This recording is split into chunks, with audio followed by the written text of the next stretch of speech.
ఉపవాసాలు ఉండాలి, ఏకభుక్తం ఉండాలి. వాటిల్లో ఇందాక మీరు ఒక మాట అన్నారు, భక్తి సాధన ఈ రెండిట్లో భక్తి ఉంటే తొందరగా వస్తుంది, లేకపోతే కాస్త కష్టపడాలి, తపస్సు చేయాలి. తపస్సు అంటే ఏమిటి?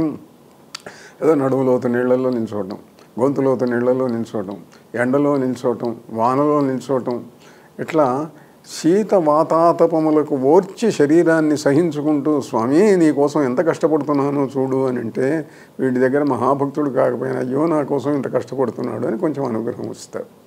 దాంట్లో కూడా ఏమిటంటే మంత్ర అధికారము అని అంటే నువ్వు మంత్రాన్ని గురువు చెప్పిన పద్ధతిలో, శాస్త్రంలో చెప్పిన పద్ధతిలో పురశ్చరణ చేస్తే, ఈ నియమాలన్నింటితోటి కూడా నువ్వు పురశ్చరణ చేస్తే, ఆ చెప్పబడిన నియత సంఖ్య నియమ పద్ధతిలో కనుక చేసేటట్లయితే మంత్రం మీద అధికారం వస్తుంది. అధికారం రావటం అంటే ఆ మంత్రాన్ని నువ్వు కానీ నీవు ఇతరులకు కానీ ఆ మంత్రం యొక్క ప్రయోజనం ఏమిటో ఆ ప్రయోజనం వచ్చేటట్టు చేస్తుంది మంత్రం. నువ్వు ఇతరులకు మంత్రం జపం చేసి తీర్థం ఇస్తే వాళ్ళకు పనిచేస్తుంది, నీకు నువ్వు తీసుకుంటే నీకు పనిచేస్తుంది. ఇది మంత్ర అధికారం. మంత్ర సిద్ధి అని అంటే దేవత కనపడాలి, దేవత మాట్లాడాలి, మనం కోరినది ఇవ్వాలి,